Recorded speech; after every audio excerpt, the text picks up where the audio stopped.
আমরা চামচে করে মুড়ি খাচ্ছি। চামচে করে খাচ্ছি তার কারণ হচ্ছে হাত ধুতে যেতে হবে বলে। একটা কমেন্ট খুব কমনলি আমরা পাই, সেটা হচ্ছে যে তোমরা কত হাম্বল, তোমরা ডাউন টু আর্থ, কত সিম্পল, একদম নিজেদের মনে হয় যে যেন আমাদের খুব চেনা কেউ, আমাদের কাছেই পাশের বাড়িতেই থাকো। তো ভাবলাম যে এত আমরা নেগেটিভ কমেন্টস তো ডিসকাস করেছি, তো এটা খুব পজিটিভ কমেন্ট এবং আমাদের খুব ভালো লাগে, তাই ভাবলাম যে আজকে এটা নিয়ে একটু কথা বলি।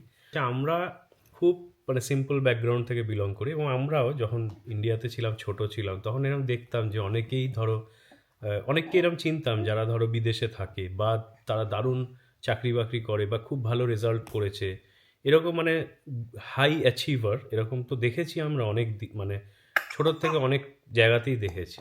সবাই নয় কিন্তু ম্যাক্সিমাম এই ধরনের যারা ছিল তারা খুব একটা প্রচণ্ড একটা নাক উঁচু টাইপের হয়ে যেত, তাদের অ্যাটিটিউড পাল্টে যেত, তাদের কথাবার্তা বলা বা ব্যবহারের ধরন পাল্টে যেত আফটার অ্যাচিভিং সামথিং।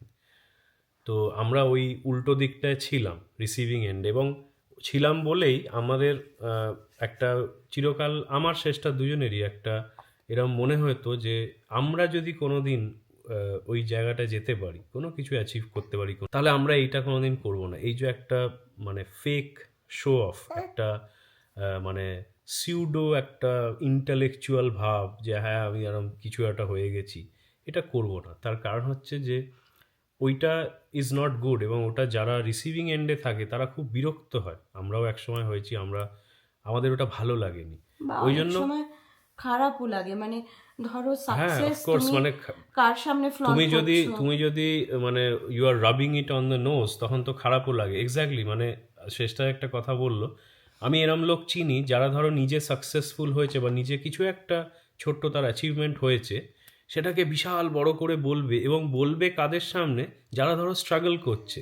আমি এরম লোক চিনি, ফ্লন্ট করছে একটা সিম্পল জিনিস যেটা হয়তো অন্য অনেকেই অ্যাচিভ করছে, আর আমরাও যেটা আমরাও অ্যাচিভ করেছি ছোটবেলায় এমনি দেখেছি না, আমাদের সাথেও তো হয়েছে। আমাদের সাথেও আমাদের হয়েছে। বাবা মাদের কাছে এসে এসে এক্স্যাক্টলি, লোকজন, মানে আমাদের আমার মনে আছে, আমাদের মনে আছে মা বাবার সেই করুণ মুখটা, যে মানে তাকে শুনিয়ে কি হবে, সেই বাবা বেচারার মাদেরকে কাছে তো নেই। শোনাচ্ছে, বা এসে বলছে যে হ্যাঁ এটা আমার আমার ফ্যামিলিতে এরম আছে, আমার এটা এই জিনিসগুলো।